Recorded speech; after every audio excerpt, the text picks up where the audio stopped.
राष्ट्रीय क्षयरोग दूरीकरण कार्यक्रमांतर्गत आपला देश क्षयरोग मुक्त करण्यासाठी शासन स्तरावरून विविध उपाययोजना सुरू आहेत। यात क्षयरुग्णाचे निदान, उपचार, पाठपुरावा करणे, निक्षय पोषण आहारासाठी दरमहा 500 रुपये क्षयरुग्णांना दिले जात आहे। याचबरोबरच आता क्षयरोग प्रतिबंध करण्यासाठी लहान मुलांना दिली जाणारी BCG लस प्रौढ व्यक्तींना देखील देण्यासाठी अडल्ट BCG लसीकरण मोहिमेची सुरुवात नाशिक महानगरपालिका कार्यक्षेत्रातील पात्र व्यक्तींसाठी करत आहे। या मोहिमेची सुरुवात अतिरिक्त आयुक्त मनपा नाशिक स्मिता झगडे यांच्या उपस्थितीत पात्र लाभार्थ्यांना लस टोचणी करून मायको सातपूर दवाखाना येथून करण्यात आली। नाशिक महानगरपालिका सार्वजनिक आरोग्य विभागांतर्गत 2,50,000 18 वर्षावरील प्रौढ व्यक्तींना पुढील 3 महिने BCG लसीकरणाची विशेष मोहीम महानगरपालिकेच्या सर्व आरोग्य केंद्र, दवाखाने यांच्या अंतर्गत स्वतंत्र लसीकरण सत्राचे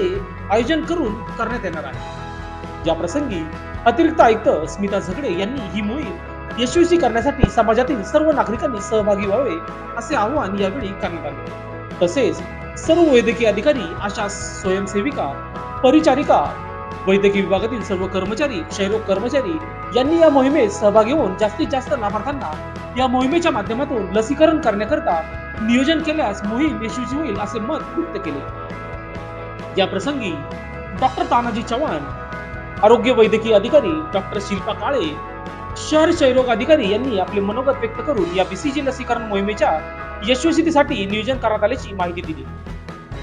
या मोहिमेच्या उद्घाटन प्रसंगी डॉक्टर योगेश चित्ते, सहाय्यक संचालक डॉक्टर अजिता साळुंके, माता बाल संगोपन अधिकारी मनपा डॉक्टर मोनाली कदम, जागतिक आरोग्य संघटना सल्लागार डॉक्टर नांदपूरकर, जागतिक आरोग्य संघटना सल्लागार यांनी मार्गदर्शन केले। लस घेण्यासाठी संमती दिलेल्या व शासनाच्या TB विन पोर्टलवर नोंदणी झालेल्या व नोंदणी न झालेल्या सर्व पात्र लाभार्थ्यांना लसीकरण करण्यात येणार आहे। लसीकरणाच्या प्रभावी अंमलबजावणीसाठी सर्व खासगी, शासकीय आरोग्य यंत्रणा यांनी एकत्र येऊन काम करावे असे आवाहन नाशिक महानगरपालिका सार्वजनिक आरोग्य विभागाने केले आहे।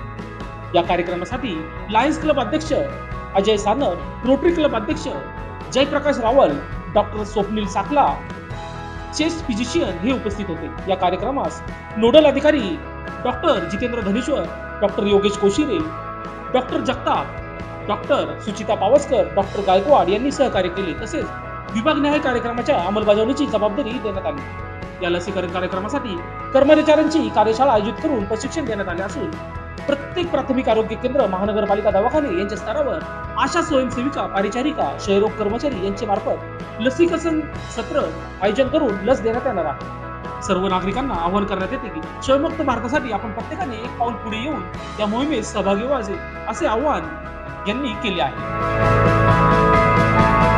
क्षयरोग निर्मूलन मोहिमेअंतर्गत प्रौढांना BCG लस देण्याची ही जी मोहीम आहे ती हाती घेतलेली आहे। या कार्यक्रमाच्या निमित्त उपस्थित आमचे आरोग्य विभागाचे सरसेनापती डॉक्टर तानाजी चव्हाण साहेब, त्यानंतर या विभागाच्या म्हणजे क्षयरोग निर्मूलन विभागाच्या प्रमुख डॉक्टर शिल्पा काळे मॅडम, त्यानंतर आमच्या रुटीन वॅक्सिनेशनच्या इन्चार्ज डॉक्टर साळुंखे मॅडम केलेला आहे। मॅडम आपण आपल्या सर्व डॉक्टरांनी या सगळ्याचा उद्देश असा आहे की नाशिक महानगरपालिकेतर्फे अनेक कार्यक्रम चालू असतात जे आपल्या शहराचं आरोग्य सुधारण्यासाठी, काही रोग संसर्गजन्य, असंसर्गजन्य, काही किचकट चिवट असे TB सारखे रोग, या सगळ्यांचं निर्मूलन होऊन आपलं शहर हेल्दी आणि चांगलं व्हावं यासाठी आरोग्य विभाग, नाशिक महानगरपालिका आणि शासनाचा आरोग्य विभाग,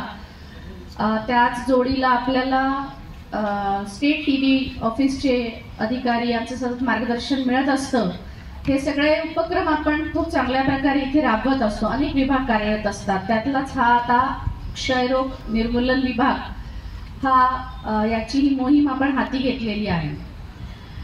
तर या मोहिमेअंतर्गत तर आपल्याला मी येण्याच्या आधी नंतरही बरेच माहिती आपल्याला दिलेली आहे, क्लास घेतलेला आहे सगळ्यांचा, आता सगळेजण याच्यामध्ये तज्ज्ञ झालेले आहेत आणि जसं डॉक्टरांनी आश्वासन पण दिलं आहे आणि त्यांनी विश्वासही दर्शवला आहे की आपण सर्वजण मिळून या शहरामधनं TB हद्दपार करूया आणि सर्वांच्या प्रयत्नाने हे शक्य आहे असंही त्यांनी सांगितलेलं आहे. आणि मलाही विश्वास आहे की आपण सर्वजण एवढी सगळी यंत्रणा जर कामाला लागली आणि ठरवलं की आपण आपला खारीचा वाटा उचलायचा आहे, बरोबर होणार याची मला खात्री वाटते.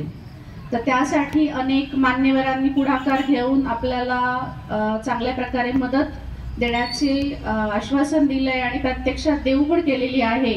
अशी भरघोस मदत ते आपल्याला नेहमीच करत असतात. आणि अशा मदतीच्या माध्यमातून जे खरोखर दुर्गम भागात राहतात, स्लममध्ये राहतात, जे गरीब आहेत, अतिगरीब आहेत आणि ज्यांना हे उघडपणे बोलता येत नाही, काहींना वाटतं की मी कसं सांगू की मला हा आजार झालेला आहे, तर ह्या सर्वांना ही मदत देऊ केली आहे. आणि मोकळ्या मनाने आपण जर सांगितलं की असा असा आजार मला झालेला आहे, असा असा त्रास होतो आहे, कदाचित मला असं शंका वाटते आहे की मला टीबी झालाय की काय, तर ही जी अर्ली स्टेज आहे ही आपण ओळखणं प्रत्येक नागरिकाने आणि आपण त्यांना मदत करणं. आता आशा वर्कर तर दररोज सगळ्यांच्या घरी जात असतात, मला फार त्यांचं कौतुक वाटतं आणि त्यांच्याच जीवावर आमचे हे सगळे कार्यक्रम आम्ही यशस्वी करत असतो. आणि त्यांचे प्रत्येक घरोघरी संपर्क असतात, त्यांचे अगदी घरचे सदस्य असल्यासारखे त्यांचे संबंध प्रस्थापित झालेले असतात. मला तर वाटतं त्यांनी जर परीक्षा दिल्या तर एक दिवशी डॉक्टर होतील त्या, म्हणजे एवढे त्यांचे कार्यक्रम ते राबवत असतात. आणि या सर्वांच्या मदतीने, हे जे डोनर्स आहेत त्यांच्या मदतीने आणि आमच्या आरोग्य विभागाच्या अत्यंत चांगले सगळे डॉक्टर्स आहेत, हुशार आहेत, अनुभवी आहेत, या सर्वांच्या मदतीने आपण हा सगळा कार्यक्रम यशस्वी करूया असा मी विश्वास दर्शवते सर्वांना, म्हणजे नागरिकांना सुद्धा आपल्या शहरातल्या, की आपण नक्कीच यात यशस्वी होऊ. आणि जसं डॉक्टर म्हणाले की नुसतं सुरुवात आरंभशूर नाही, तर 3 महिने आपण काम खरोखर चांगलं करा आणि काहीतरी अचीव्ह करून दाखवा की आम्ही काम करतोय, दिवस रात्र भेटी देतोय, नागरिकांशी बोलतोय, हे उपक्रम राबवतोय, त्याचं आउटपुट म्हणजे रिझल्ट आपल्याला दिसला पाहिजे. आणि हा रिझल्ट कशातनं दिसतो, तर संख्येमधनं. बरोबर, आपण कुठलाही कार्यक्रम यशस्वी झाला हे कधी म्हणतो जेव्हा संख्येच्या स्वरूपात आपल्याला त्याचे रिझल्ट दिसतात. की उदाहरणार्थ आता 55% काम आपलं आतापर्यंत झालंय क्षयरोगाचं. विद्यार्थ्यांना किंवा पेशंट्स किंवा हॉस्पिटलाइज यांना बरीचशी मदत करत असतो. काळे मॅडम आमच्या संपर्कात असतात, त्यांनी ज्या ज्या रिक्वायरमेंट सांगितल्या, ज्या ज्या गरजा असतील त्या आम्ही प्रत्येक वेळेस पूर्ण करायचा प्रयत्न करत असतो. आत्ताही आम्ही क्षय मित्र म्हणून जी योजना होती त्याच्यामध्ये फूड पॅकेट देतो, तर त्याच्यामध्ये पण आम्ही सहभाग घेऊन क्षय फूड पॅकेट्स आम्ही दिलेले होते. प्लस आता आम्ही परत एक डिक्लेअर करेल की आमचं त्यांना जर हॉस्पिटलाइजला काही पेडियाट्रिक औषधं वगैरे असतील ते आम्ही लायन्स क्लबतर्फे फ्री ऑफ कॉस्टमध्ये ते देण्यात येतील, हे पण डिक्लेअर करतो. यावर्षी आम्ही सर्वायवल कॅन्सरवरती काम करतो, तर त्याचं व्हॅक्सिनेशन आम्ही देणार आहोत. तर ते पण आमच्या माध्यमातून, म्हणजे तुम्ही जर सहकार्य केलं तर जॉईंटली आपण मिळून ते फ्री ऑफ कॉस्ट आम्ही व्हॅक्सिनेशनची अरेंजमेंट करून देऊ, ही पण ग्वाही देतो. अजून आमच्याकडनं जी काय रिक्वायरमेंट असेल, आम्ही जी फुलफिल करू शकतो ते आम्ही 100% आरोग्यासाठी आम्ही पूर्ण करू. आपण लॉन्च करत आहोत आणि याचं उद्दिष्ट असं आहे की भारत देश हा 27% आपण टीबीचे पेशंट ग्लोबल लेवलला कॉन्ट्रीब्यूट करतो. हा खूप मोठा नंबर आहे. तसंच साधारण ग्लोबल टीबी रिपोर्ट 2023 याच्याप्रमाणे जवळजवळ 3,30,000 रुग्ण यांचं डेथ झालेली आहे फक्त टीबीमुळे. आणि MDR टीबी म्हणजे अति जोखमीचा जो टीबी आहे, ड्रग रेझिस्टंट, त्याचे पण आपले साधारण 1,00,000 रुग्ण निघत असतात.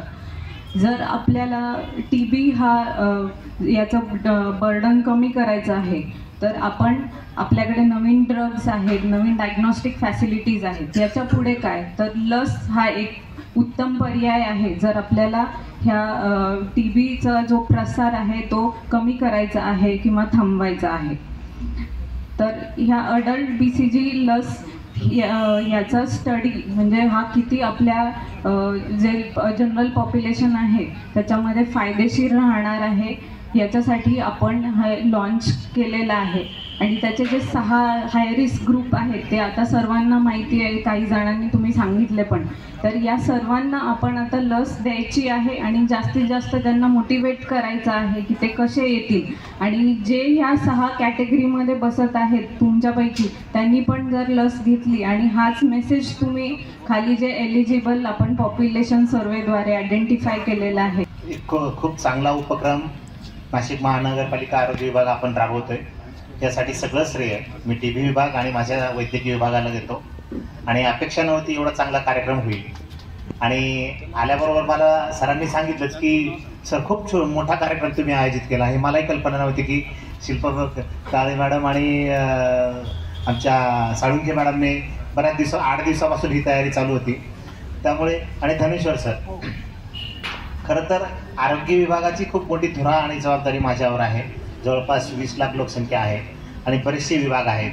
त्यात सगळ्यात मोठा विभाग म्हणून TB आणि लेप्रसी काळे मॅडम सांभाळतात. आणि मध्यंतरीच्या काळामध्ये मला असं वाटलं होतं की TB विभाग काहीच काम करत नाही. आणि हे तुम्हाला सगळ्यांना कळलं पण होतं की माझा रोष आहे तुमच्यावर, तुम्ही काही काम करत नाही.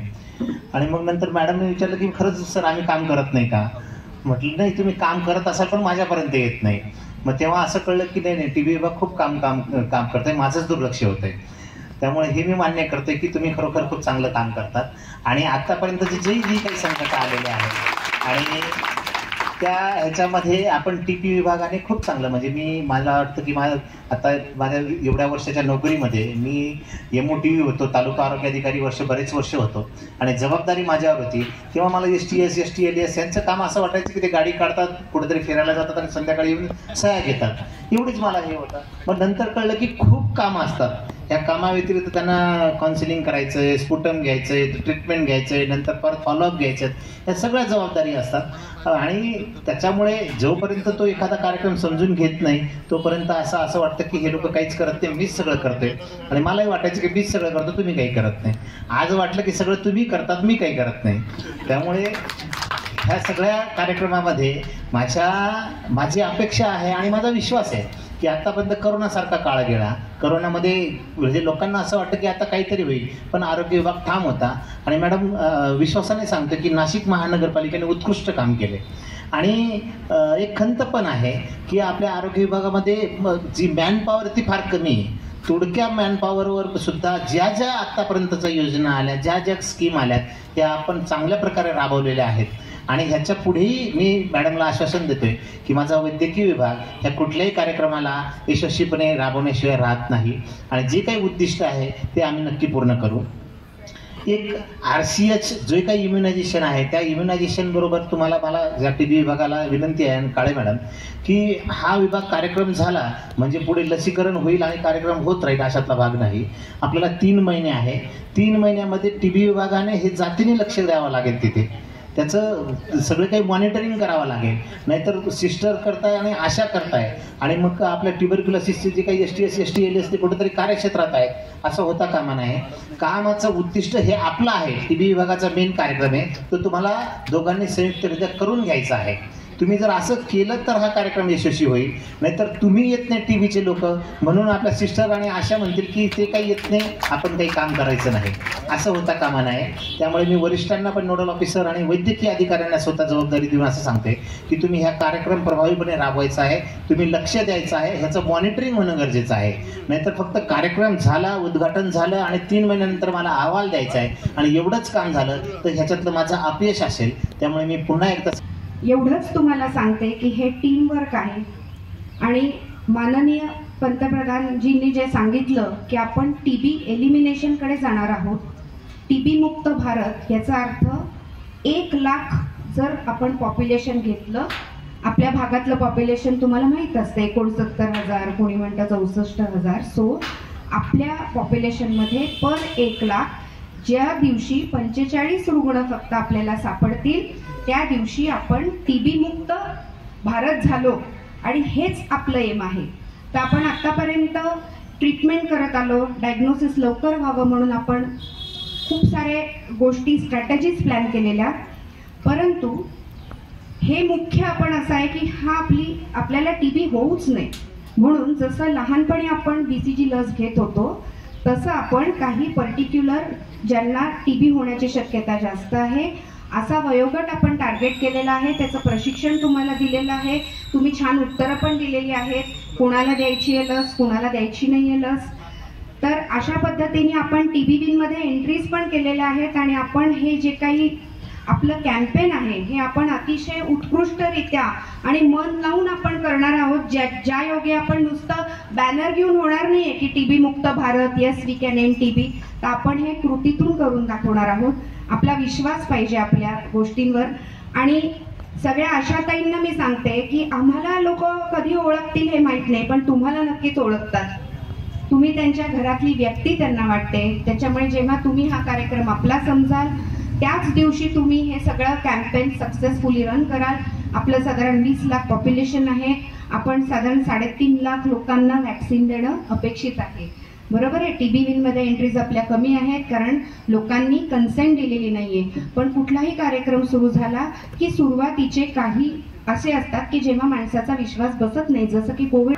लोकशास्त्र न्यूजसाठी बंटी आढाव, सातपूर.